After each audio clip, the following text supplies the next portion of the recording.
Ok, merci. Et ensuite, Ouais, je t'appelle Anna et puis vous suivez Anna. Ça où? C'est près des finances à nous, par exemple Par exemple, Anna et puis... Bonjour à tous. Merci Clément. Bonjour à tous. Bienvenue donc à notre FI Session online. Alors aujourd'hui, on va vous parler de technologie et d'éducation financière. Alors c'est un sujet important, l'éducation financière. On a labellisé beaucoup de projets sur ce sujet, tout ce qui est finance comportementale, robot advisor. Donc il y a une richesse, robot allocateur, il y a une richesse d'innovation sur le sujet. Donc vous allez voir, on a pris ça sous un angle un peu différent aujourd'hui.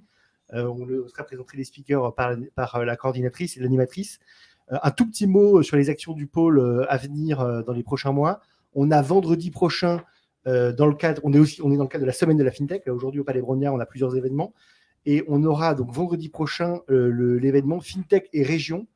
On aura 8 ou 9 écosystèmes, je vais en oublier évidemment un, chacun présentera son avantage comparatif, ce sur quoi il a donc de l'innovation. On aura Brest, on aura Nantes, on aura Caen, on aura Toulouse, on aura Nice, on aura Paris, j'en oublie, on aura Grenoble, donc intelligence artificielle, blockchain, ESG, paiement, digitalisation, enfin tous les sujets. Donc n'hésitez pas à vous inscrire le matin et l'après-midi. Vous avez deux liens d'inscription, donc on a du monde le matin, pas encore assez l'après-midi, donc n'hésitez pas à venir l'après-midi aussi. Les gens, je pense, s'inscrivent directement le matin et ils disent oui, s'inscrire l'après-midi. Voilà, donc prochain événement, donc le 15 octobre, FinTech et Région. Venez voir votre écosystème. Et prochain événement, gros événement du pôle, le 16 novembre, InsurDay, sur l'assurance. Et le 17 novembre, le lendemain d'InsurDay, donc les speed meetings réservés aux membres entre les assureurs, les InsurTech et l'écosystème. On aura, je crois, le 24 novembre, le business speed meeting pour les labellisés des semestres précédents. Et normalement, le 8 décembre, le FinTech, le FinOv, donc la rencontre semestrielle du pôle. Et puis on vous donnera les éléments donc, pour la rentrée de janvier en fin d'année. Voilà, ben on va laisser la parole à Anan qui a coordonné cette table ronde. Elle va vous présenter les speakers. Et donc je laisse la place à nos invités. Anan, je te laisse présenter les speakers au fur et à mesure. Merci Maximilien.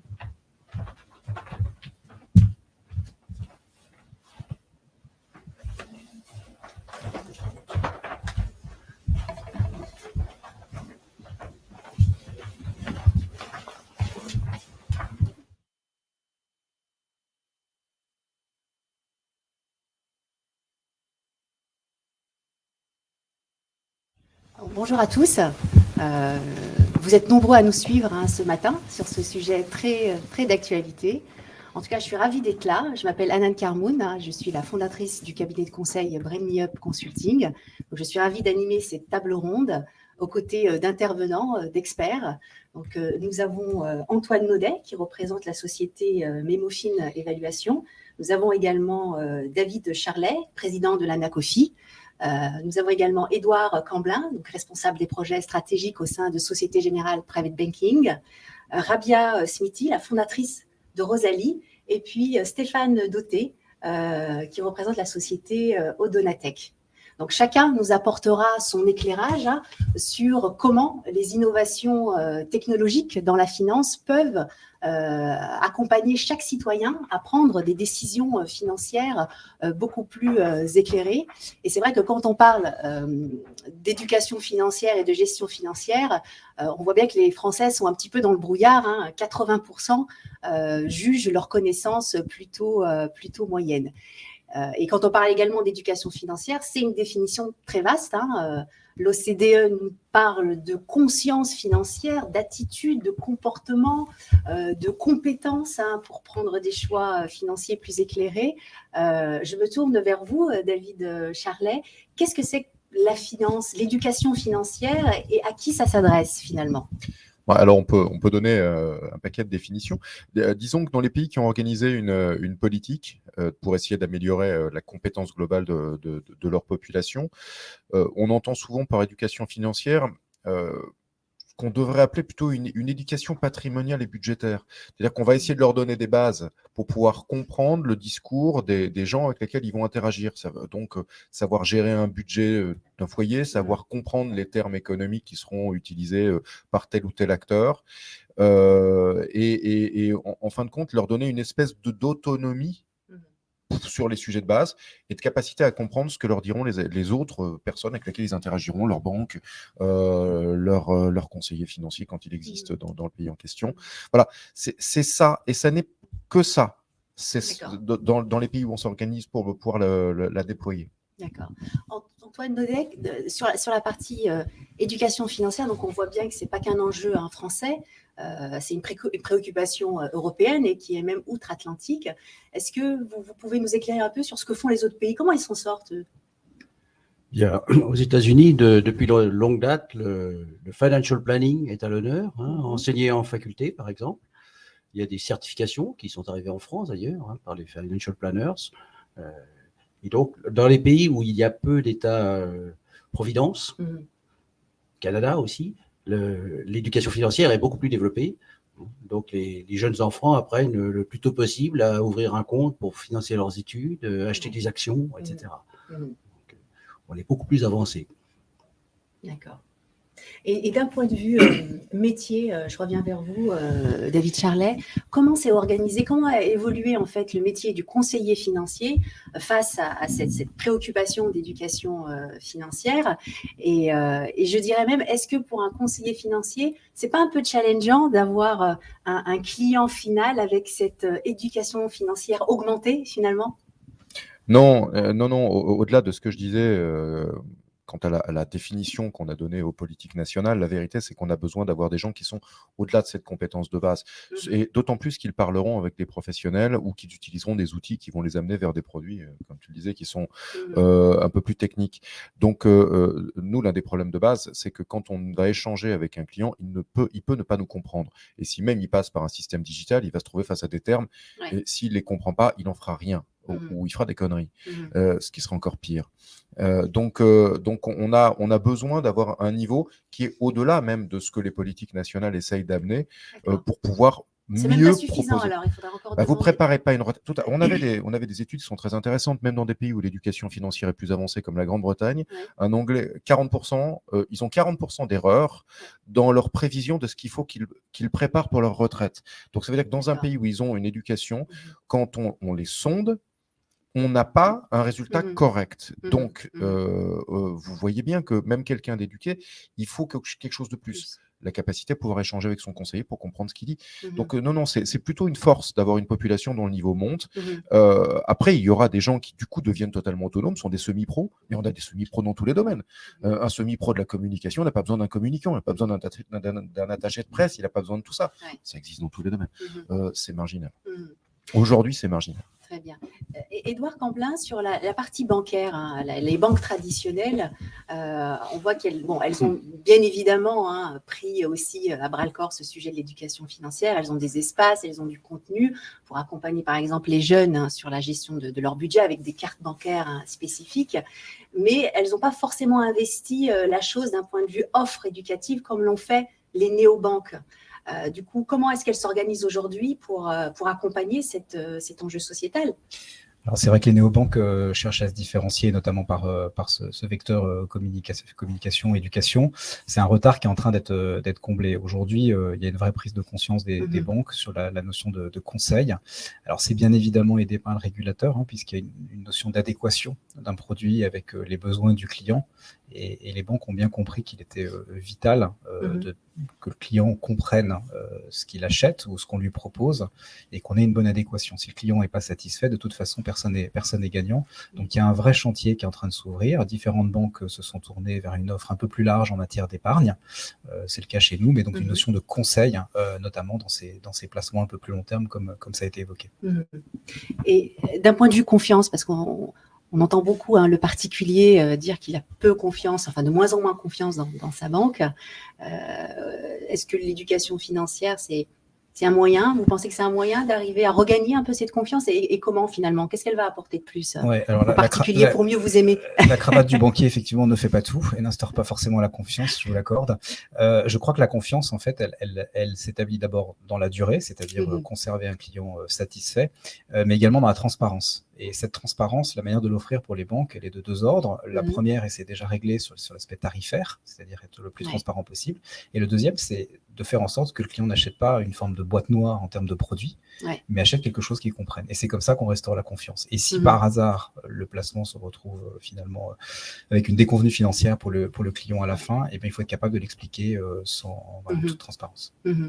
Donc la digitalisation, c'est effectivement, ça apporte de l'autonomie, mais ça aussi peut apporter du risque, finalement, pour le client, parce qu'il est en frontal avec énormément de produits. Et là-dessus, comment vous l'accompagnez justement pour qu'il puisse avoir ce discernement? Eh bien, par une offre multicanale, c'est-à-dire à la fois un conseiller quand nécessaire, et puis à la fois du digital, puisque on l'a vu avec les néobanques, ça a été mentionné déjà sur les vertus du digital, donc il ne faut pas faire une croix dessus. Toutes les banques, qu'elles soient néobanques ou banques entre guillemets historiques, se sont tous tournées vers le digital. Ensuite, pour que le client fasse des choix éclairés, il faut effectivement un accompagnement et notamment une bonne compréhension par les clients de ce qu'ils choisissent. On ne peut pas laisser nécessairement, en tout cas pas tous, en autonomie, c'est pas forcément ça. Alors c'est une bonne transition parce que on parle aussi, quand on dit une bonne compréhension du client, ça fait appel aussi à la finance comportementale, à la psychologie de l'investisseur.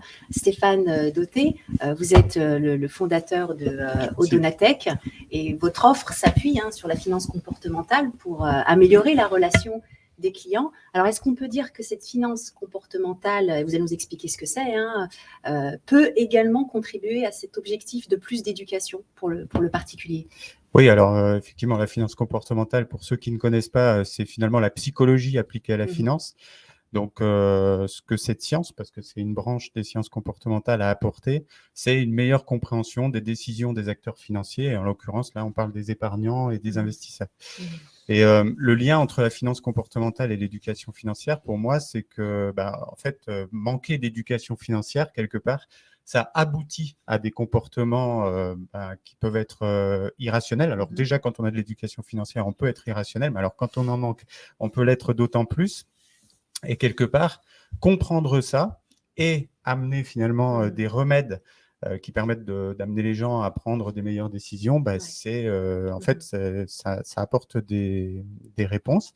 Et puis, du coup, développer des solutions digitales sur la base de finances comportementales au profit des conseillers, c'est-à-dire avec cette réassurance finalement de l'humain qui crée la confiance. Concrètement, ça veut dire quoi, Stéphane?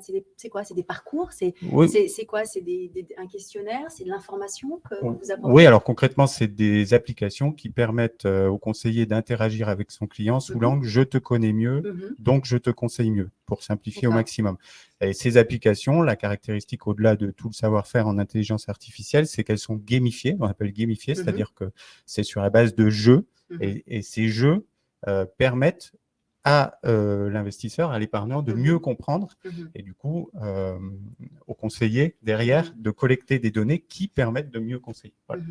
Donc, il y a une chaîne finalement vertueuse qui se met en route autour de l'éducation financière. Et du coup, est-ce que cette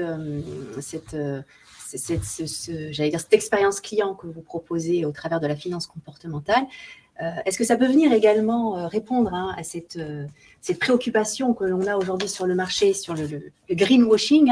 On voit bien que la sacro-sainte ESG Trinité est mise à mal en ce moment. Est-ce que finalement, c'est aussi quelque chose que va pouvoir apporter une meilleure éducation du particulier, redonner confiance dans la finance responsable?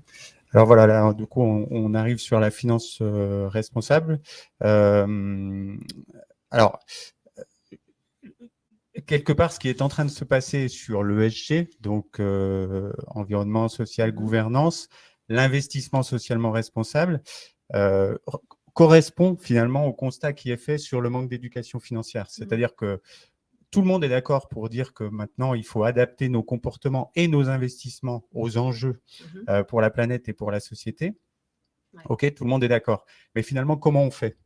Et il y a un certain brouillard sur l'ESG et ce brouillard, il peut conduire, et il conduit déjà à du greenwashing. C'est-à-dire, pour prendre un parallèle avec ce qui se passe dans la grande consommation, si tout est bio, bah, plus rien n'est bio en fait.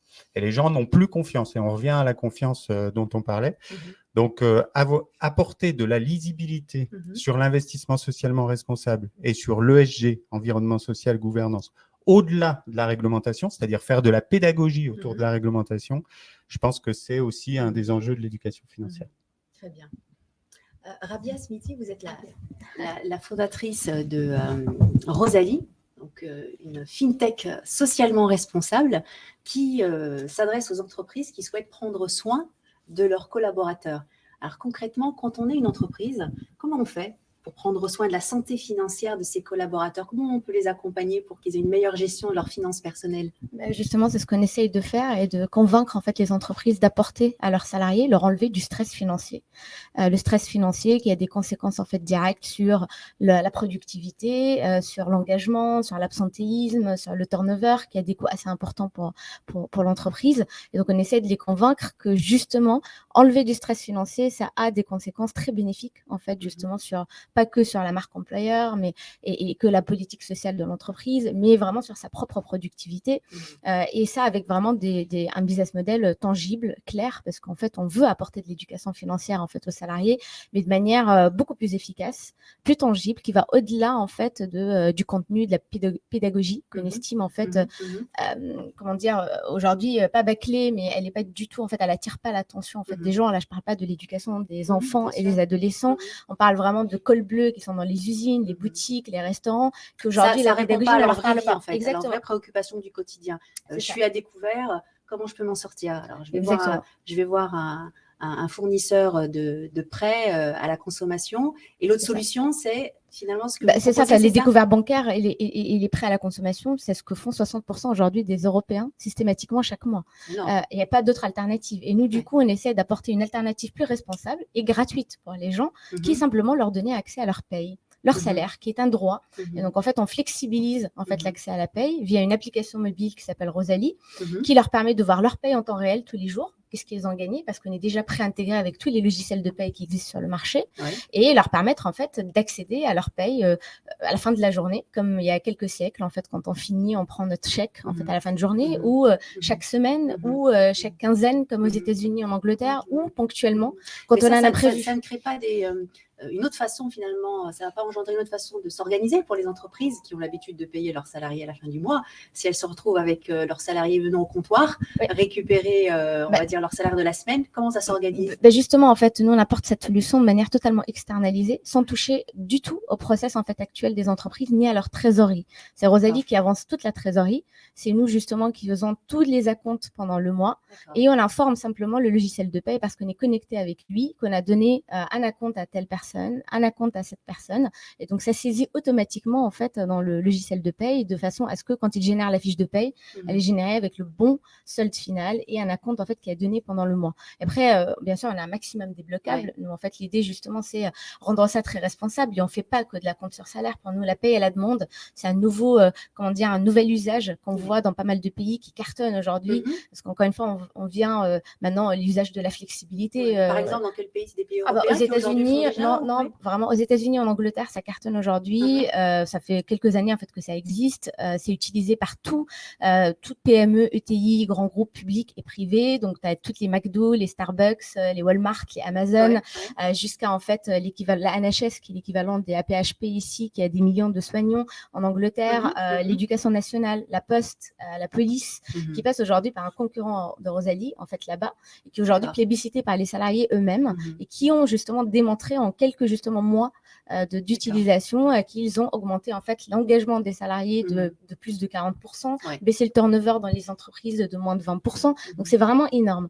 Et après, nous on fait pas que de la paie à la demande, j'insiste là-dessus, parce qu'on fait de l'éducation financière. Mais l'éducation financière à notre manière, et c'est là où vraiment je complète en quelque sorte en fait ce que disent les autres interlocuteurs ici, parce qu'au-delà de la pédagogie et du contenu qu'on fait aussi de manière très simple, c'est-à-dire sous forme de vidéos, de MOOC en fait très rapide, etc. On va au-delà de ça en utilisant la technologie aujourd'hui pour envoyer des notifications aux gens, pour leur prédire quand est-ce qu'ils vont tomber dans le rouge. Donc, on appelle ça un bouclier anti-découvert. Donc, on va savoir à l'avance, avant qu'ils tombent dans le rouge, on va leur dire avec un simple push SMS et on va pousser en fait à la compte sur salaire qui leur coûte rien et qui coûte rien en fait à l'entreprise pour justement rester dans le positif et ne pas encore les rentrer dans de l'endettement avec des agios bancaires ou en fait des taux d'intérêt, etc. Alors cette solution, c'est pas quelque chose qui pourrait également un petit peu infantiliser les salariés dans le sens où vous comblez le découvert avec une avance de salaire, du coup ça les empêche un petit peu de réfléchir et eux-mêmes de s'organiser en amont sur ce qu'ils vont toucher, sur ce qu'ils vont dépenser.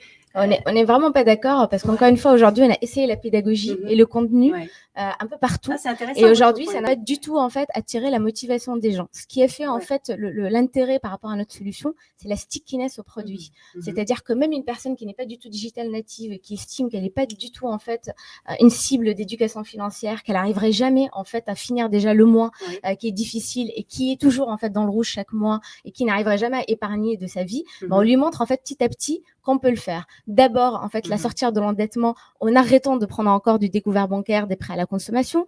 Ensuite, en la coachant budgétairement pour mieux gérer son salaire pendant le mois. Et quand elle est dans le positif, on va gamifier en fait l'expérience pour lui dire bravo. Maintenant, tu peux en fait mettre de côté de ton salaire à 3% de ton salaire automatiquement, par exemple, pour les études de tes enfants ou un projet spécifique. Donc vraiment, là, on les accompagne, pas les infantiliser, on les accompagne de manière concrète avec des vraies solutions qui attirent déjà leur attention et qui permettent même à des gens, comme j'ai dit, qui ne sont pas digital natifs, qui connaîtront rien en fait à toutes les solutions qui existent sur le marché, de pouvoir l'utiliser. Merci Arbia. David, Charlie, vous vouliez intervenir sur ce point-là? Oui, je pense qu'il y a quelque chose qu'il ne faut pas qu'on oublie, c'est qu'une partie des gens ne sont pas intéressés. C'est-à-dire ce que vous allez faire, ce que va faire un banquier dans d'autres domaines, ce qu'on va faire nous dans nos métiers, c'est travailler pour des gens que ces sujets intéressent, bien sûr, mais une grande partie, moi je représente les métiers du conseil. Pourquoi les métiers du conseil existent? Parce qu'il y a des gens qui ont envie de s'appuyer sur un conseiller. Ce que l'on a vu, c'est quand on parle du comportemental, par exemple, des gens qui ont de faibles revenus, ils sont très analysés. On connaît très bien leur comportement. On sait très bien notamment que les très petits revenus vont sortir énormément de cash. Pourquoi? Pour faire ce que vous proposez en fait. Pour faire une gestion par eux-mêmes avec des billets dans la main. Donc à partir du moment où vous proposez, et ça va sortir de la banque, et on le sait, et ça on parle de pas loin de 5 millions de personnes qui gèrent comme ça dans notre pays. Donc on sait qu'on pourra faire toute l'éducation financière que l'on voudra, ça leur permettra de comprendre ce qu'à la limite on va faire pour eux. Voilà, qu'ils comprennent pourquoi on le fait, que ce service existe et qu'il a un intérêt. Mais au-delà de ça, ça ne les intéresse pas plus que ça. Donc, en effet, il faut les prendre par la main. Et de toute façon, on n'aura pas d'autre solution. Essayez d'imaginer que quelqu'un qui est passionné par son boulot et que son boulot, c'est de faire quelque chose qui n'a rien à voir avec la finance, le patrimoine ou ce que vous voulez, va venir vers notre univers. Pourquoi nous, on ne va pas vers le sien? Ils s'en foutent de notre truc. La seule chose, c'est que par contre, il a besoin de vivre avec son argent, il a besoin de vivre avec ses éléments patrimoniaux, c'est une obligation. Ce n'est pas pour autant que ça le passionne. Donc, effectivement, dans certains cas, on va vraiment pousser de l'éducation financière et dans d'autres cas, on va faire de l'accompagnement. Et les 14% de population qui sont avec des conseillers, ça n'est que 14, mais l'immense majorité de ces gens veulent un conseiller.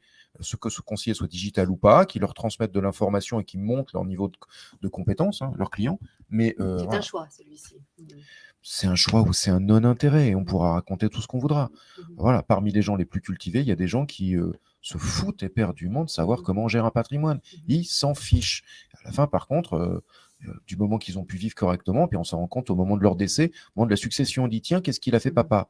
Rien, démerdez-vous. Voilà. Mais il n'a rien fait de mal non plus, quoi. Voilà. Et vous pourrez avoir essayé de l'avoir convaincu toute votre vie que c'est pas bien de laisser son pognon sur son compte bancaire. Regardez les masses qu'il y a sur les comptes bancaires aujourd'hui. C'est idiot. Bah oui, ils le font quand même. Et après, voilà. Donc, on peut en effet les prendre par la main et résoudre. Dans ça, on résout par exemple cette problématique de ce que l'on sait, ceux qui sortent en liquide pour gérer avec le billet. Tous les jours, ils savent qu'il y a 10 balles à dépenser. Bah là, vous avez le truc. C'est je le vois arriver, je te l'envoie. Voilà. Alors là, on est à un niveau, c'est de l'inclusion financière finalement. On en parle beaucoup. Rosalie, c'est aussi ça l'objectif. C'est de pouvoir inclure dans la sphère financière des personnes qu'on avait oubliées ou qui n'avaient pas accès simplement parce qu'ils étaient, out du système financier finalement. Complètement. C'est pour ça en fait qu'on est fiers de dire que Rosalie cible en premier l'école bleue, même si en réalité en fait quand on rentre dans une entreprise, de toute façon notre service est proposé à tout le monde, même jusqu'au PDG en fait de l'entreprise, et utilisé aujourd'hui par les cadres comme les non-cadres. Mais c'est vrai qu'on s'intéresse beaucoup plus en fait aux gens à faible revenu. Et juste pour rebondir à ce que vous disiez tout à l'heure, nous en fait quand on sonde des femmes de ménage aujourd'hui et des chauffeurs, ils nous disent exactement ça, qu'aujourd'hui ils prennent en fait leur salaire à la fin du mois, ils le distribuent en 4 enveloppes en fait pour pouvoir justement gérer chaque semaine les dépenses en fait de chaque semaine. Donc on se dit, enfin il y a quelque chose à faire, et quelque chose à faire aujourd'hui avec les fintech d'aujourd'hui, quand on voit qu'il y a des milliards en fait qui sont approvisionnés sous forme de salaire dans un compte bancaire par les entreprises pendant 30 jours et qui apportent rien d'ailleurs à l'entreprise, parce qu'aujourd'hui ça apporte pas vraiment de ROI ou autre. Et de l'autre côté, on voit 26 milliards en fait payés chaque année par les Français eux-mêmes. Donc, les employés de ces mêmes boîtes, en fait, en agio et sous forme de taux d'intérêt pour des prêts à la consommation, on se dit il y a un problème et qu'ils rentrent en fait dans de l'endettement. Et donc, nous, ce qu'on fait simplement, c'est on prend l'argent ici des banques et on le distribue en fait exactement aux salariés via un système qui est win-win en fait pour l'entreprise comme pour le salarié. Et c'est exactement ce qu'on fait. Donc, on leur prend la main, oui, parce qu'on estime aujourd'hui que les solutions qui existent, elles ne sont pas inclusives, elles sont assez élitistes, on trouve. Enfin, on comprend en fait des applications en PFM, donc en Personal Finance Management, etc. Et ça parle vraiment à une minorité en fait de gens qui sont très digital natifs, qui savent très bien gérer leur argent et qui cherchent vraiment à améliorer leur ROI en fait sur leur investissement. Mais on ne parle pas de 70% de la population qui sont d'école bleue, qui justement vivent aujourd'hui avec du découvert, qui finissent déjà dans le rouge en fait avant le 15 du mois, et qu'il faut justement leur apporter une vraie solution concrète avec la technologie et la pédagogie. Enfin, on ne dit pas qu'il faut pas les éduquer. En fait, il faut les deux. Il faut les attirer leur motivation, leur regard sur une utilisation en fait d'une techno pour pouvoir justement leur apprendre. Et puis il faut un système de récompense aussi, leur dire bravo, parce que c'est comme ça que le cerveau humain fonctionne. Et Édouard Cambla, la banque traditionnelle, comment elle s'en sort avec cette motivation ou non-motivation du client final, cette appétence pour le financier? Comment vous l'appréhendez quand vous avez des clients avec qui vous traitez et qui en fait sont absolument pas intéressés par ce qui vous passionne tous les jours? Je rejoins tout à fait ce qui a été dit, c'est-à-dire que la banque, elle doit adapter son service et son conseil au client final. Et typiquement, on a des clients qui souhaitent laisser l'argent dormir sur leur compte. Et ils veulent pas s'en occuper. On a des clients qui ont un peu plus de curiosité et qui se disent moi je vais gérer moi-même et puis je vais boursicoter. Et puis on a des clients qui nous disent moi je veux pas en entendre parler, mais je veux pas que ça dorme sur un compte. Donc vous avez qu'à vous en occuper pour moi. Donc on a différents niveaux de services, et donc c'est ce qu'on appelle notamment la délégation éventuellement de clients sur une gestion de mandat. Donc on va confier un mandat à la banque qui s'en occupe. Et la banque a toujours eu ces différents niveaux de service, donc c'est pas une nouveauté. Donc pour nous, c'est pas contrariant que d'avoir un client qui nous dise je veux pas m'en occuper, ou à l'inverse occupez-vous-en pour moi. Oui, Stéphane. Je voudrais juste ajouter un petit truc, c'est que en fait on est parti sur l'éducation financière individuelle.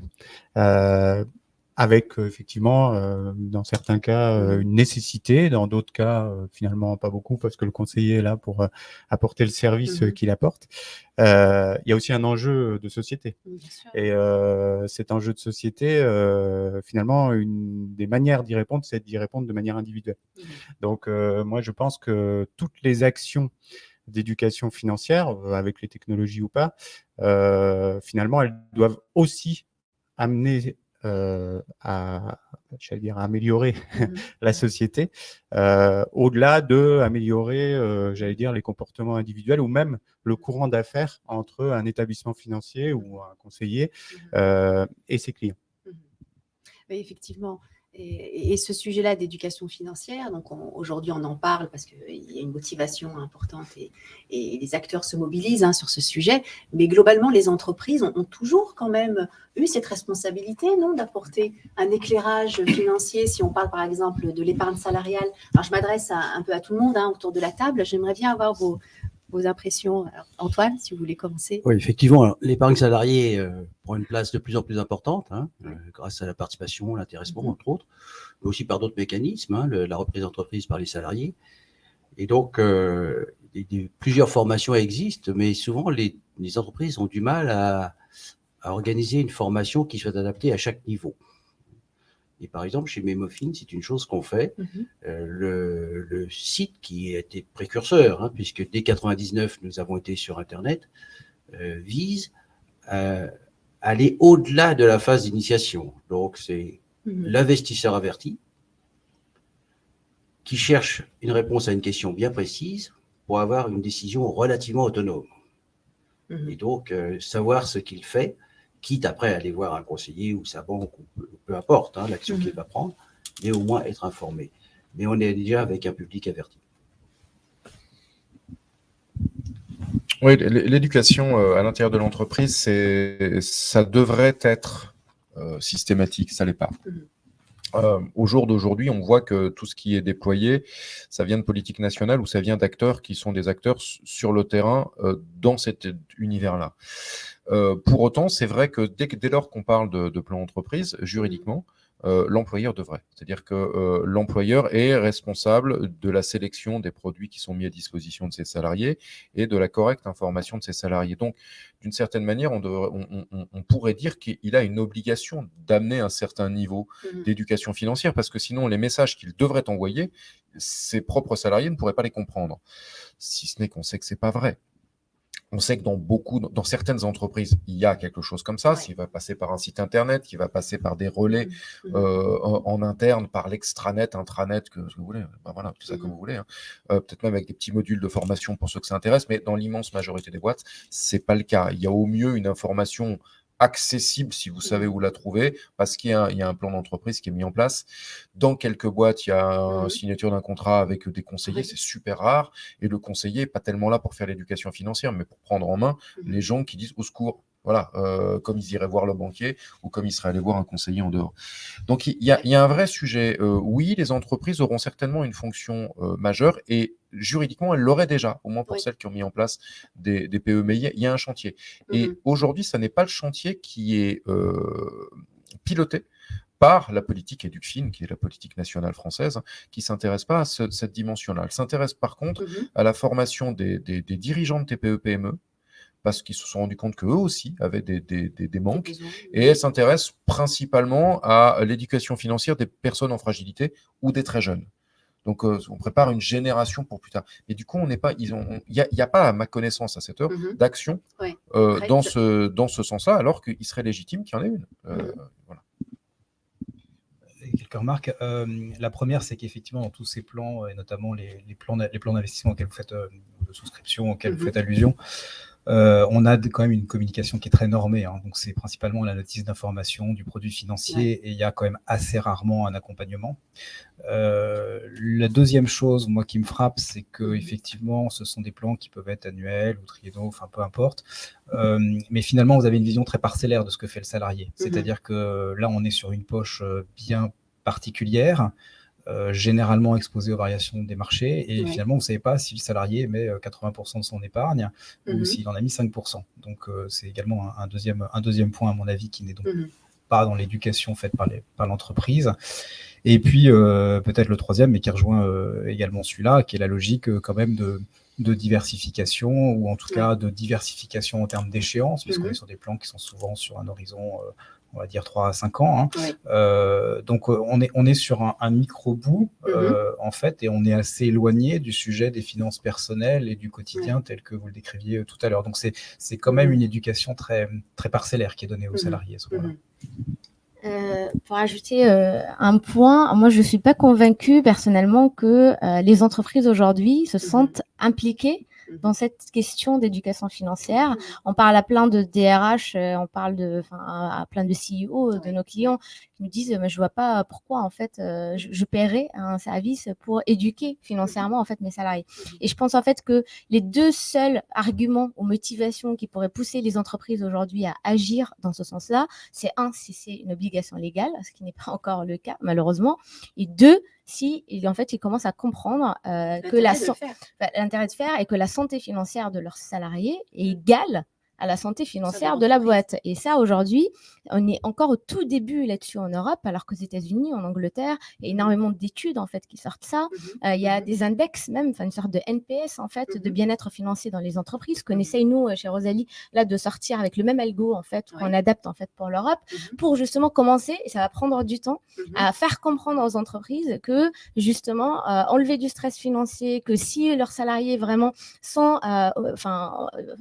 endettés, ils vont passer peut-être 7 à 8 heures pendant les 8 heures de travail par semaine à justement réfléchir à ces problèmes-là qui a des conséquences justement sur l'entreprise. Et donc, c'est un investissement nécessaire en fait par l'entreprise à faire pour justement arriver à avoir un ROI clair. Donc en fait, c'est pour ça que nous, en tant que start-up, on leur vend jamais une éducation financière vers salariés, ça leur parlerait pas. On leur vend plutôt quelque chose qui a un ROI direct pour l'entreprise. Donc on leur parle on va vous enlever de la complexité administrative sur la gestion des acomptes, on va avancer la trésorerie en fait pour vous, pour que ça touche pas justement votre BFR. Il faut solutionner un problème pour l'entreprise. Exactement. Au lieu il ne faut pas leur apporter un énième problème à résoudre qui est d'éduquer le particulier ou leur salarié. Vous vouliez rajouter quelque chose, Antoine ? Oui, les banques ont une communication normée du fait de la réglementation, beaucoup, et c'est normal. Mais ça fait qu'il y a peu de souplesse pour la banque aussi pour expliquer. Et ça, c'est le but de notre site, c'est de décharger de la responsabilité en partie et de diminuer le profil de risque pour les banques ou d'autres institutions financières, puisque par exemple, nous avons des banques qui mettent le site Mebofin sur le côté de leur site afin que le client puisse aller se renseigner par lui-même. Si bien qu'en fait, ce n'est pas la banque qui s'est engagée sur l'information, et donc ce qu'en fait le client, et bien le client lui-même qui s'informe, quitte à poser après des questions au conseiller. Et donc, on a fait ça d'abord en analyse financière, puisque c'était l'an 2000, et donc il y avait le boom en bourse. Donc, on a voulu alerter les gens sur les risques sectoriels et autres. Après, on l'a décliné sur les différentes bourses, puisque les gens sont mis à intervenir sur les bourses internationales. Là aussi, le conseiller en agence n'est pas toujours un virtuose de la bourse de New York ou de Francfort. Bien sûr. Et après, sur la fiscalité, parce que là aussi, c'est très personnel. Le conseiller a beaucoup de mal à connaître assez précisément quel est le statut fiscal de son client. Il en connaît les grandes lignes, mais souvent les gens eux-mêmes ignorent quelles sont les possibilités qu'ils ont. Donc c'est pour ça que nous avons décliné tous ces chapitres et qu'on offre ce service aux banques qui leur permet de faire l'éducation sans qu'ils en soient responsables. Et donc diminuer le profil de risque et avoir des clients aussi plus avertis qui font effectivement un choix éclairé, quitte à consommer d'ailleurs des produits à plus forte valeur ajoutée pour la banque. Et si on fait le lien avec l'économie réelle, on a beaucoup parlé du particulier, on a beaucoup parlé de son éducation financière. Un des objectifs, c'est qu'il fasse des choix éclairés pour lui, mais c'est également qu'il contribue à améliorer l'efficacité économique, je dirais, en allant financer l'économie réelle. Quel rôle peut jouer finalement cette éducation financière? Quel impact est-ce qu'elle peut avoir sur l'économie réelle? Il est majeur. On n'arrête pas de parler des Américains et des Britanniques. On sait que c'est majeur. Ceci étant dit, on sait qu'il y a d'autres moyens de capter de l'argent. En fait, qu'est-ce qui se passe? Il faut simplement connecter l'épargne sur l'investissement.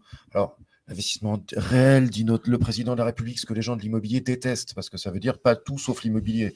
Or, 60% du patrimoine des Français est en immobilier, donc ça énerve un petit peu des entreprises qui disent vous oubliez qu'on paye de la TVA et qu'on a quelques millions d'employés. Si vous voulez, on vous les rend. Vous allez voir dans votre économie réelle comment vous recréez ça. Donc, si on met ce débat de côté, ce qui est très clair, c'est que l'enjeu, c'est connecter l'épargne de monsieur et madame tout le monde sur les entreprises qu'on a besoin dans une économie à un instant T et durablement.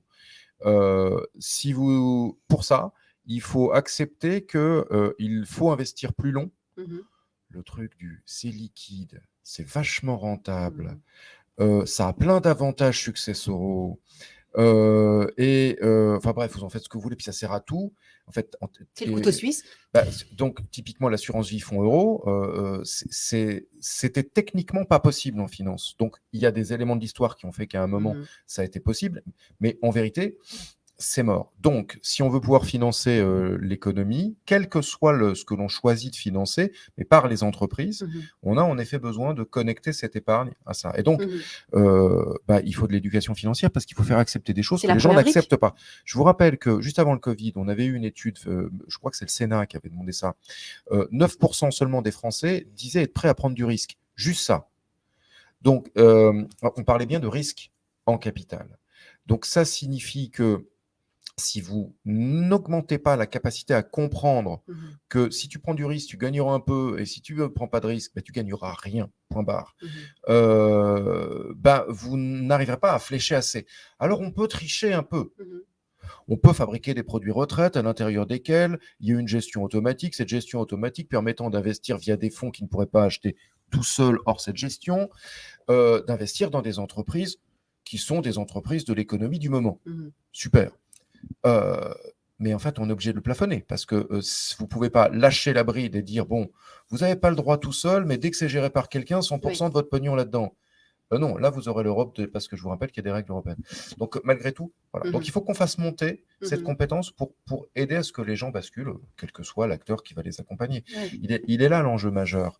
Et c'est très simple, en fait. C'est ça qu'on essaye de faire. Comprenez que sans durée et sans un minimum de risque, pas de rendement. Et puis, de l'autre côté, si on ne le fait pas, vous ne financerez pas l'économie de votre propre pays ou continent, selon qu'on soit plus ou moins intégrateur des nations. Voilà. Alors, je rejoins totalement sur le triptyque risque, rentabilité, liquidité, parce qu'il n'y a pas de, effectivement, il n'y a pas de miracle. Mais je rebondis également sur un point qui a été mentionné tout à l'heure, qui est l'ESG. C'est-à-dire que votre question, c'est finalement comment est-ce qu'on oriente les flux et comment est-ce qu'on se rend compte qu'on passe d'un stade de je confie de l'argent à mon conseiller, à mon banquier, peu importe, et puis ça va dans l'économie réelle. Et je pense que l'ESG apporte beaucoup ça, parce que finalement, quand on parle ESG, on parle de choses concrètes, ça parle beaucoup à un certain nombre de personnes, et qu'ils arrivent à faire le lien un peu plus facilement, me semble-t-il, entre l'argent qu'ils ont déposé dans un produit financier et puis l'investissement dans l'économie réelle. Enfin, je suis sûr que Stéphane va rebondir.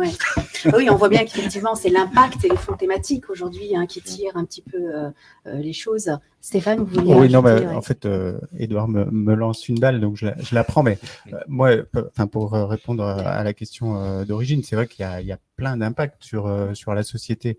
On peut citer les retraites, parce que éduquer les gens pour qu'ils préparent mieux leur retraite, c'est un enjeu majeur. Flécher l'épargne des Français vers le financement de l'économie, puisque quelque part, quand on investit dans des actions ou des obligations, on finance l'économie, et on peut le faire sur différentes classes d'actifs.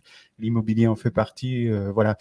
Ça, c'est pour moi un deuxième enjeu majeur, et quelque part, permettre aux gens de comprendre ou permettre aux conseillers de mieux expliquer, ça permet de diversifier les portefeuilles, donc de sortir des fonds euros, d'aller sur les classes d'actifs qui sont fléchés plus directement vers l'économie. Et effectivement, moi, le troisième impact que je vois, c'est l'ESG.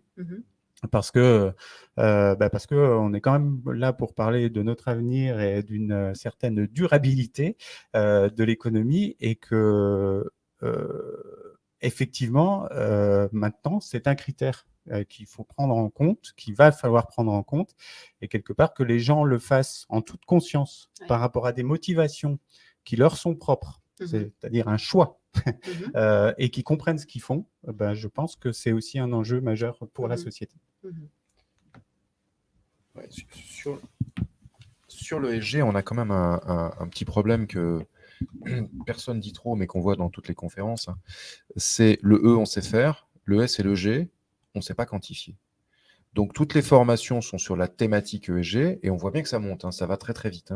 Dès qu'on parle de ESG, dans tous les univers, quelle que soit la thématique de la table ronde que l'on a, il y a maintenant un moment où on parle ESG. Donc, il se passe vraiment quelque chose, ce n'est pas juste un phénomène, on verdit légèrement.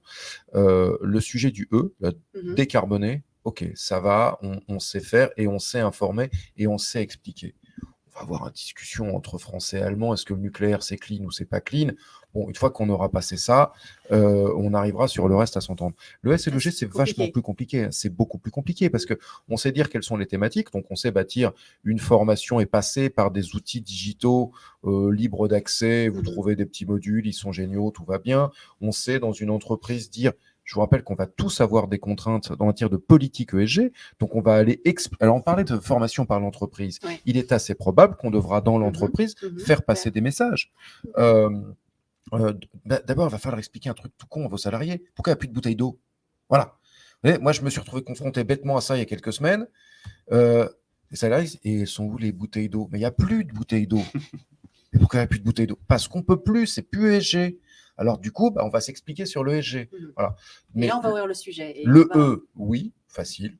Les bouteilles d'eau, c'est carbone, machin, dehors. Mais le S et le G, voilà, il y a un petit problème aujourd'hui là-dessus. Quand il sera résolu, on sera capable d'avoir une explication quantifiée. Parce qu'il y a un moment, le cerveau humain nécessite quand même de dire OK, mais à partir de quand c'est bien, c'est mal? Sur le E, on sait, sur le S et le G, on ne sait pas. C'est juste un point de détail. Mais enfin, il est majeur quand même. Hein, mais on espère que ça viendra. Mais après, oui, le ESG va nécessiter énormément de diffusion de messages. Aussi pour que ce soit accepté. Et là, je pense qu'il y a un autre enjeu. Ce n'est pas simplement monter le niveau pour que les gens placent leur argent comme il faut. C'est aussi que si on fait de l'ESG, c'est qu'on change la société. Et l'acceptation par les gens qui seront concernés, elle est majeure. Et là, pour le coup, on ne pourra pas se passer des entreprises. Il va falloir tous les acteurs. Parce que la génération dont on est en train de parler, elle n'en a pas entendu parler à la fac. Hein. Bien sûr. Donc, ou dans les écoles. Donc, il va falloir la former par tous les outils que l'on a. Alors, quand on parle d'acceptation, juste pour terminer ce que vous avez dit, David Charlet, il y a les changements de mentalité. On sait bien que c'est compliqué, le changement pour le cerveau humain. Et je rebondis un peu sur la finance comportementale. Comment est-ce qu'elle peut accompagner les nudges? Est-ce qu'ils ont un rôle à jouer là-dedans, finalement, pour orienter de manière douce? Oui, alors les nudges, là encore pour expliquer ce que c'est, donc c'est des techniques de motivation finalement indirectes qui amènent les individus à des meilleurs comportements et dans leur intérêt. C'est important, c'est pas de la manipulation. Le dans leur intérêt est très important et il faut rester sur ce concept-là. Donc effectivement, les nudges, qui sont des techniques employées beaucoup maintenant en Amérique du Nord, même par les gouvernements, pour amener les gens à avoir des meilleurs comportements et du coup la société à se bonifier, ils peuvent être employés dans le domaine de la finance parce que je crois que on le disait tout à l'heure et vous le disiez, en fait, apporter de l'information, ça marche pas forcément. C'est-à-dire, voilà, il y a des gens, ils veulent pas d'information. Donc, il faut passer par des techniques un petit peu indirectes.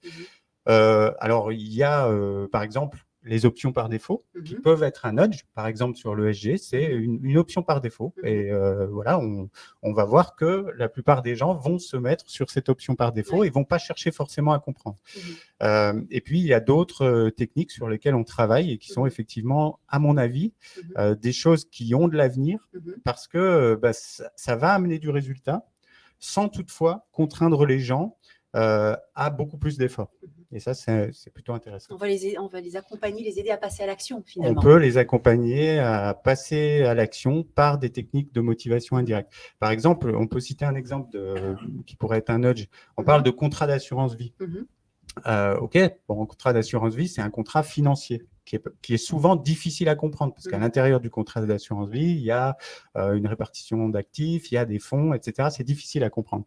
Par contre, si on transforme ça et qu'on l'appelle le contrat qui finance ma retraite, et qu'on fait de la gestion par objectif, comme le font du coup les financial planners en fonction des aux États-Unis de chaque client. Absolument. En fait, on change l'angle de vue et on parle financement de projet de vie plutôt que accumulation d'argent sur un contrat financier qu'on comprend mal. Oui, là, David Charlet, vous voulez intervenir? Oui, parce que c'est ce qu'on est en train de faire. C'est tout le débat, d'ailleurs, au niveau pas seulement national, mais européen. C'est c'est bien, on essaie de les éduquer. Un certain nombre de pays essayer de voir des politiques avec plus ou moins de succès, plus ou moins de moyens. Mais regardez ce que l'on a aujourd'hui. On commence à voir en France, l'Angleterre l'avait fait avant, à faire disparaître un certain nombre de produits qui étaient construits par la loi française pour les remplacer par des produits qui sont des produits cibles. Donc, on parle d'ailleurs également de marché cible. Donc, on doit proposer un produit au client qui est dans le marché cible du produit. Donc, regardez les produits retraite créés par Pacte. Voilà, on vous a mis dessus, c'est retraite. Viens pas rêver d'autre chose, c'est marqué retraite. Qu'est-ce que tu n'as pas compris dedans? Voilà. Et on est en train de basculer gentiment vers ça. Effectivement, du coup, on va mettre une gestion par défaut. On va dire, bon, si tu ne sais pas, cherche pas, ce sera géré de telle manière, mais oublie, avec une gestion à horizon.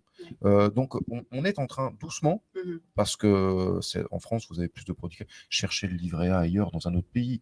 Je vous rappelle quand même que, attention, c'était le premier produit retraite. C'était un produit retraite à la base, donner un produit de trésor. Donc en plus, les choses peuvent bouger. Mais cette idée de dire à quoi il doit servir, oui, c'est en train de se développer. Et dans beaucoup de pays, c'est le cas. On a ça, y compris d'ailleurs en marketing. On arrive en fait toujours au même sujet, c'est d'expliquer au client, de lui apporter la finalité et le sens. Et pas le comment, parce que finalement, le produit financier, que ce soit une assurance vie ou un fonds, c'est simplement un moyen. L'objectif, c'est sa vie, qu'est-ce qu'il va en faire, le sens. Oui, c'est ça. Pour beaucoup de gens, le truc, c'est qu'est-ce que je dois utiliser, pourquoi. Alors après, il y a les conseillers pour les choses un peu techniques, mais en effet, des produits simples doivent être facilement compréhensibles. Et du coup, ils vont aller aussi bien pour une plateforme digitale, pour une fintech, que pour quelqu'un qui va le conseiller en direct. La seule différence, je vais vous dire, c'est qu'en fait, le conseiller, il est à moitié tech aujourd'hui. Il n'y en a plus un qui n'a pas d'outil. Sauf qu'il ne met pas l'outil devant, il met l'outil derrière. Là où la plupart des fintechs mettent l'outil devant, mais il y a un mec derrière. Pas toujours, il n'y a plus de mecs. C'est que les chefs d'entreprise sont devenus des robots. Ça n'existe pas. Pardon, ça marche aussi avec les dames. Donc voilà. Donc, au jour d'aujourd'hui, en effet, on a besoin de produits, au moins sur une grande, ce qui est retail, qui soient des produits facilement compréhensibles avec une cible. En tout cas, c'est le sens de l'histoire. C'est le sens de ce qu'on est en train de vivre en Europe et c'est ce qu'on avait déjà vécu ailleurs. Édouard, quand même, je voudrais vous entendre sur la banque traditionnelle, du coup, en tant que conseiller. Comment on appréhende, on utilise tous ces outils qu'on peut avoir à sa disposition pour mieux accompagner le client, mieux lui donner de l'information? Ouais, d'abord, j'aurais juste revenir, c'est-à-dire, j'aime beaucoup quand on parle de cible et d'objectif, parce qu'en fait, moi, je suis intimement convaincu que quand on parle finance personnelle, on parle de choses en fait qui sont simples, qui ne sont pas forcément très techniques, ou moins techniques que certains peuvent le penser. Et on parle beaucoup de logique, de projection. Alors, c'est pas toujours évident de se projeter, mais de projection, d'objectif patrimonial, de savoir ce qu'on veut faire. Est-ce que je veux prendre une retraite anticipée? Est-ce que je vais économiser pour payer les études de mes enfants? C'est ça le vrai sujet. Le deuxième point qui me paraît important, on mentionnait le nudge. C'est bien d'avoir des choix par défaut et c'est bien de faire en sorte que le client fasse des choix par défaut, bien évidemment dans son intérêt, ça va de soi. Mais pour autant, je vois bien le côté positif. Je vois aussi le côté négatif, qui est quelque part une forme de capitulation. C'est-à-dire quelque part, en fait, il n'arrivera pas à prendre sa décision par lui-même, donc je vais l'orienter. Alors, c'est discutable, j'entends et je vois bien les vertus du nudge, et donc je ne remets pas ça en cause, mais c'est un point qui est important. Après, le conseiller... bien évidemment, il a des outils. D'abord, le premier outil quand même, c'est le dialogue. Et c'est notamment une vie, donc c'est pas très techno, je suis d'accord, je suis un peu old school. Voilà. Mais c'est le dialogue. Et c'est notamment, et on le voit beaucoup chez nos clients, c'est la capacité, cette confiance dont je parlais, c'est-à-dire avoir cette vue à 180 degrés ou à 360 degrés plus exactement du client. C'est-à-dire que dans le cas d'un conseiller externe à un établissement bancaire, je pense que le client le choisit, se dévoile et met tout à plat. Dans le cas d'une relation bancaire, la difficulté souvent, c'est que vous gardez un peu de côté ce que vous avez dans une autre banque, vous ne le dévoilez pas. Et finalement, vous allez avoir potentiellement un conseiller qui va s'exprimer à vous dire que vous devriez ouvrir une assurance vie, je reprends l'exemple, alors qu'en fait, vous en avez déjà une à côté. Et donc, vous avez un dialogue de sourds. Et donc, le client perd son temps. Il n'est pas bien conseillé. Donc, je crois que l'outil principal, c'est effectivement le dialogue. Et ensuite, les conseillers s'appuient bien évidemment, mais comme dans tous les établissements, sur des outils digitaux et notamment qui peuvent permettre de faire un panorama du patrimoine. Parce que la data, elle est clé, notamment dans la compréhension du client. Vous avez la capacité d'avoir énormément d'informations. Qu'est-ce qu'on en fait après de cette information? Comment on la qualifie? Parce que c'est ça la vraie question. Alors, je vais vous décevoir un peu, mais à ce stade, trop d'informations tue l'information. On parlait tout à l'heure de l'information, donner de l'information, ça ne sert pas nécessairement au client. Et c'est vrai qu'aujourd'hui, ce qui manque, ce n'est pas l'information, c'est le temps, notamment d'un point de vue client. Dans les banques, cette information est arrivée, je pense, très vite trop vite. C'est-à-dire qu'en fait, cette phase d'adaptation, elle n'est pas complètement aboutie. Mhm. Et donc, on ne peut pas, par exemple, se projeter sur ce que vous faites, de dire, finalement, voilà votre rythme de dépenses, donc à telle date, il va se passer tel truc, et on est capable de vous le dire. Vous ne faites pas des pushs chez Société Générale Private Bank, comme ça, auprès de vos clients, pour leur dire, attention, on va renflouer votre compte? Non, on ne fait pas des pushs, on fait des notifications pour essayer de les aider, mais plutôt sur des réallocations. On n'est pas, d'abord, moi, j'aime pas trop le terme de push, parce que là, on est bien en train de fourguer un produit quand on fait du push. Donc, c'est pas vraiment la logique qu'on essaye d'avoir. Mais effectivement, il y a des systèmes éventuellement d'alerte, mais que vous connaissez aussi sur avec n'importe quel établissement bancaire, de seuil bancaire, etc. Mais on n'est pas encore dans la capacité prédictive à voir finalement quel est votre rythme de dépenses, combien vous aurez épargné à la fin de l'année et comment on peut vous le proposer. Donc, vous avez bien sûr des épargnes avec des versements programmés, etc. Mais on n'est pas encore dans cette phase ultime d'exploitation complète de la data, me semble-t-il, dans aucun établissement. Donc, j'ai pas trop honte pour le dire. C'est un champ d'exploration avec l'intelligence artificielle. Ce qu'il y a de sûr, c'est que toutes les banques travaillent sur l'intelligence artificielle et sur l'exploitation de ces données, évidemment dans le respect du client, parce que là aussi, vous avez un sujet. Quand un client fait une dépense dans une enseigne, c'est pas pour que vous allez lui faire la pub de l'enseigne 3 mois plus tard. Parce qu'il y en a qui sont quand même capables de prédire la date du divorce d'un couple simplement en regardant les dépenses faites en matière de carte bleue. Alors ça, c'est des petits jeux de CGP, ça. Oui. Non. Mais encore, David Charlet. Non, mais alors, je rappelle quand même qu'on a une contrainte qu'on oublie tous, c'est qu'on a vécu une génération où on ramassait de la data. La question, c'est de savoir si on savait l'exploiter, mais on ramassait toute la data qu'on voulait et personne ne nous est reproche. Aujourd'hui, on a RGPD. Donc, on est obligé d'avoir de la data, uniquement la data qu'on va exploiter. Toute autre data, on n'a pas. Mais si, oui, vous pouvez vous amuser à prédire un divorce. D'ailleurs, ce qui va être intéressant, c'est que vous pouvez préparer les courriers que vous allez devoir envoyer pour dire, excusez-moi, je vais m'occuper des deux, mais j'ai un problème de conflit d'intérêts. Donc, si on veut, bien sûr. Et vous pouvez faire de l'éducation financière en expliquant les conséquences de ce qu'ils sont en train de faire. Ça peut être marrant. Oui, on peut prédire énormément de choses. Ceci dit, on a une data aujourd'hui qui n'est pas aussi facile à exploiter digitalement qu'on veut bien le dire dans des cas compliqués. Alors, vous preniez celui du divorce. Oui, je vais le prendre, tiens. Vous voyez bien qu'il y a des trucs qui commencent à, comment dire, il y a des signes avant-coureurs ils n'ont plus la même vie. Comment vous le traitez dans un outil, ce machin-là? Vous avez un client qui rentre, il dit « Bonjour, alors on va marquer un truc très simple, c'est objectif divorce, mais rien pour l'autre. » Comment vous le rentrez dans un KYC, dans une fiche client, ce truc-là? Je veux dire, digitalement, que vous savez que l'autre, il va essayer de planter l'autre. Bon, donc, il y a quand même des choses qu'avec la tech, on aura du mal à pouvoir faire, parce qu'en plus, de fois, ça nous laisserait marquer qu'on subodore que ça va basculer vers quelque chose un peu scabreux. Voilà. Mais dans l'ensemble, aujourd'hui, on a quand même fait énormément de progrès. On a des outils digitaux d'intégration de l'immense majorité des données qui vont nous permettre de pouvoir voir quand même des trucs. Et si on revient sur l'éducation financière, de pouvoir pousser des messages, pas forcément des produits, mais pousser des messages, on peut. Donc, on peut envoyer des messages à nos clients. J'oserais jamais leur envoyer un truc autour du divorce. Ils se débrouillent. C'est leur problème. Ça va devenir le mien si je suis le conseiller. Mais sur d'autres thématiques, j'hésiterai pas. C'est-à-dire que je vois qu'ils sont en train de basculer vers une surconsommation de leur patrimoine, alors que connaissant leurs objectifs, ça me paraît pas très cohérent, sans en arriver au problème de fin de mois. C'est mon boulot. Pour le coup, c'est mon boulot. Donc là, s'il faut que je lui explique pourquoi c'est pas bien et que je le renvoie vers un site où il y a toute l'information pour comprendre pourquoi il est en train de faire un truc qui est nul. S'il dévide la feuille de route, effectivement. S'il dévide la feuille de route qu'il m'a présentée en tant que conseiller, et c'est là aussi que, alors dans EducFi, une des positions qu'ont pris les organisations de conseillers, c'est de dire il faudra du temps pour amener tout le monde à un niveau de connaissances financières, patrimoniales, budgétaires.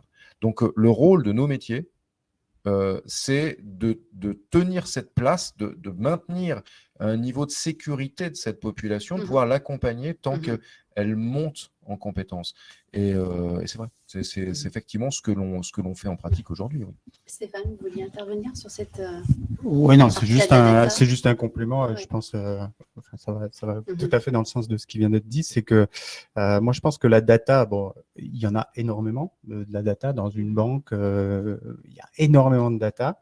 Alors, la difficulté, c'est effectivement de savoir où elle est et ce qu'il y a vraiment dedans et qu'elle soit propre aussi. Et après, à mon avis, la valeur de la data, il y a deux conditions. C'est que le traitement de la data, pour que ce soit bénéfique, le traitement de la data soit fait au profit de la résolution d'un vrai problème. Donc, avant de dire on a de la data, il faut savoir quels sont les problèmes qu'on veut résoudre. Et la deuxième chose, c'est qu'elle doit du coup apporter de la valeur soit au client final, donc le particulier, on va dire, soit au conseiller au profit du client final. Le conseiller pouvant être digital, c'est pas la question en fait de la digitalisation. Donc et peut-être qu'on n'y est pas encore en fait à tout ça. C'est-à-dire se dire finalement quel problème on cherche à résoudre et quelle valeur on apporte vraiment. Alors on travaille dessus en tant que start-up évidemment sur le digital, sur le traitement de la data comportementale. C'est vraiment les sujets qu'on adresse. Mais il faut toujours à mon avis avoir en tête ces deux choses. Quel est le problème qu'on veut résoudre et à qui on apporte de la valeur. C'est la base en fait d'un service en fait. Très bien.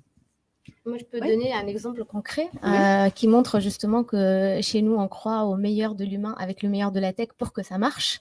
Parce qu'aujourd'hui, on n'est absolument pas là pour faire du prédictif. Enfin, on est encore loin de ça. Mais par exemple, chez Rosalie, par exemple, quand on voit en fait une personne parce qu'on arrive à détecter des patterns en fait, qui revient systématiquement en fait, demander un acompte sur salaire presque chaque mois et plusieurs fois dans le mois, on arrive facilement à le diriger automatiquement vers une assistante sociale. Donc, on a vraiment des partenariats avec des associations, avec des vrais, même si elle a envie d'avoir un expert comptable au bout du téléphone pour justement éplucher avec lui ses factures parce que c'est beaucoup plus efficace qu'une application mobile, complètement, il peut le faire avant que ça soit trop tard. Parce qu'aujourd'hui, quand on voit les entreprises qui dirigent vers une assistante sociale, un salarié, c'est trop tard. Quand c'est vraiment, il est presque arrivé à être interdit bancaire et que ça soit plus du tout efficace en fait pour l'accompagner. Donc oui, la data est très importante quand on arrive bien à l'utiliser au bon moment pour détecter justement les problèmes avant justement que ça soit trop tard et les diriger à la bonne personne pour justement que ça puisse en fait résoudre le problème de manière efficace. Est-ce que vous avez autre chose à rajouter avant peut-être de passer aux questions qu'ont pu poser nos participants en distanciel? Parce que je vois que Antoine, oui. De ce qu'on entend entre nous, là, je pense que surtout l'éducation financière devrait viser à rendre ses lettres de noblesse à la finance et à la comptabilité. Aujourd'hui, on vit dans une société, appeler quelqu'un quand on veut le mépriser, on dit c'est un comptable, par exemple. Et vous parlez de l'éducation des patrons de PME et TPE, souvent ils disent ah oui, mais la comptabilité, ça me fatigue, je confie ça à l'expert comptable qui n'est pas un gestionnaire, il ne faut pas l'oublier. Donc voilà. Et je pense que l'éducation financière doit contribuer à ça, parce que dans notre société, on entend trop souvent dénigrer la finance sur des bases, on ne sait pas lesquelles. Et notamment, là aussi, dans l'entreprise, il y a un rôle à jouer. On le voit aux États-Unis. J'ai longtemps vu les États-Unis, les sociétés qui partagent les données financières avec les salariés, données de base, pas le livre comptable, mais au moins qu'il y ait pour les familiariser. Voilà. On a des questions d'internautes? Je te laisse retransmettre ce que je dis aux spectateurs. L'appel à la demande ne contribue-t-elle pas à la paupérisation des citoyens? L'appel à demande ne contribue-t-elle pas à la paupérisation des citoyens? Paupérisation. Il faut expliquer ce mot. L'appel à demande. L'appel à la demande, ça veut dire. La paye. Excusez-moi. Oui, non, c'est pas vous. Il faut m'expliquer la paupérisation, ce que ça veut dire. Il y a un livre, le paupérisme, l'extinction du paupérisme. Ok. Ça veut dire la Ah, ok. Alors là, je peux vous donner 1000 contre-exemples. Est-ce que, par exemple, donner des congés illimités aux gens va les pousser en fait à ne plus du tout aller travailler? Enfin, plein de choses comme ça, en fait, ont démontré aujourd'hui avec les statistiques que c'est le contraire. Ça responsabilise les gens. Plus on leur donne de la liberté, ça ne veut pas dire en fait les pousser vers un vice. Au contraire, ça les responsabilise. Aujourd'hui, dans les entreprises qui ont mis des congés illimités, tous, en fait, elles sont d'accord et unanimes pour dire que les gens prennent moins du coup de congés. Donc, plus on donne un droit, ça ne veut pas dire en fait qu'on pousse les gens vers l'endettement. Après, nous, clairement, avec la paye à la demande, on n'est pas là, en fait, on n'est pas prétentieux pour dire qu'on va régler le problème de celui justement qui est endetté et qui utilise l'argent justement pour jouer avec et qui vient de toutes les façons demander un compte sur salaire sans Rosalie à son entreprise, parce qu'il faut savoir que la compte sur salaire ou la paye à la demande, comme on l'appelle, est obligatoire en Europe. C'est une obligation légale. Tout employeur est obligé d'accepter une demande d'un compte sur salaire de son salarié chaque 15 du mois pour 50% de son salaire. Et que ce process-là, aujourd'hui, malheureusement, il est totalement manuel, il n'est pas digitalisé et il prend beaucoup de temps, que ce soit pour l'entreprise comme pour le salarié qui trouve le process très complexe et qui n'oserait même pas le demander parce qu'il y a une barrière psychologique aussi à aller demander de l'argent à son employeur, surtout pour quelqu'un qui n'est pas au siège social, qui ne sait même pas à qui s'adresser pour le demander quand il a une urgence. Et donc, il recourt systématiquement, et là, on revient vers les découvertes bancaires, les prêts à la consommation, qui les rentrent dans un cercle d'endettement. Donc, non, la paie à la demande, elle est là surtout pour régler le problème des, on va dire, des 70% de gens qui ne sont pas forcément venus demander un compte sur salaire en fait à leur employeur alors qu'ils en ont besoin. Pour justement à leur apporter un process décomplexé sans passer par la case en fait employeur ou frapper la porte en fait du RH pour lui expliquer pourquoi j'ai besoin d'argent et pour répondre à un imprévu qui arrive aujourd'hui systématiquement à tout le monde et qui pousse, et ça c'est les statistiques, 50% des Français vont vers les découvertes bancaires chaque mois pour des imprévus, parce que les Français ne sont pas capables aujourd'hui de répondre à un imprévu de plus de 500 €. Et ça, c'est la majorité de la population. Et ça, c'est des statistiques de l'INSEE. Donc là, on est là pour d'abord apporter une solution pour la majorité des gens.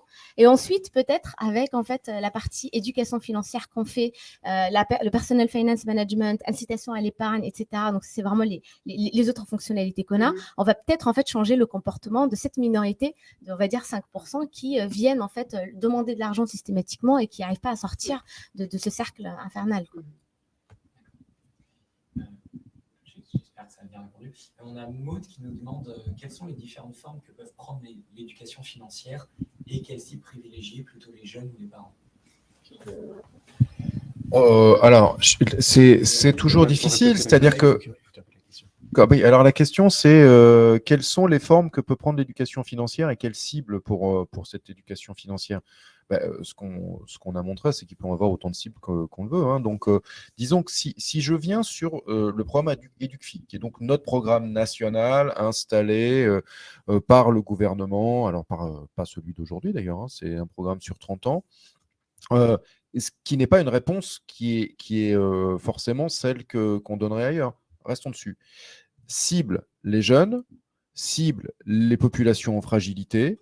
Et l'idée à part ça, c'est de dire le reste, c'est aux acteurs de le faire. C'est-à-dire, c'est quand ils vont à l'école, à l'université. Donc, on va viser le collège. On est en train de coloniser jusqu'au lycée, en fait, avec cette politique aujourd'hui.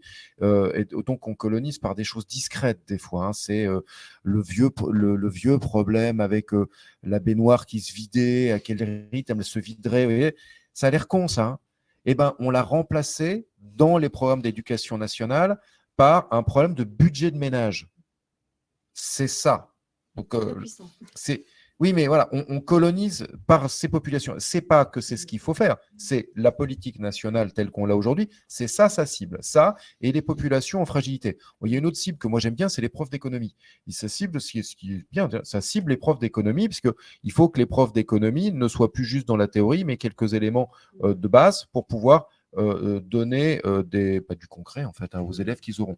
Et le reste, notre politique, peut-être à tort, nationale, ne s'en occupe pas. C'est-à-dire que quand on est dans l'univers de l'entreprise, c'est la discussion qu'on est en train d'avoir. Ce sont nous, les acteurs de l'écosystème et de l'économie en général, qui déployons ce qu'on pense pouvoir et devoir déployer. Voilà. Mais encore une fois, peut-être que dans un autre pays, ce serait fondamentalement différent. La cible serait peut-être très, très, très différente. C'est juste un constat de ce qu'est la politique EducFi aujourd'hui en France. Voilà. Il y a d'autres questions? Vous avez répondu au reste de vos interventions. De mon côté, on est tout bon. Très bien. En tout cas, merci à tous les participants en distanciel. Merci à tous nos intervenants. En tout cas, ce qu'on retient de cette table ronde, c'est qu'il y a beaucoup d'attentes autour de cet enjeu d'éducation financière, beaucoup de choses qu'on a envie de mettre en place et de résolution de problèmes au travers de cette éducation financière des particuliers.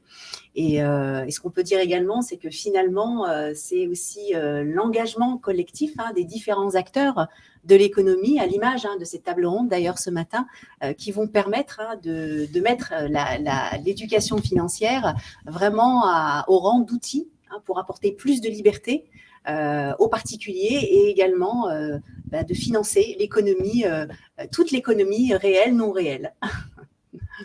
Merci à tous.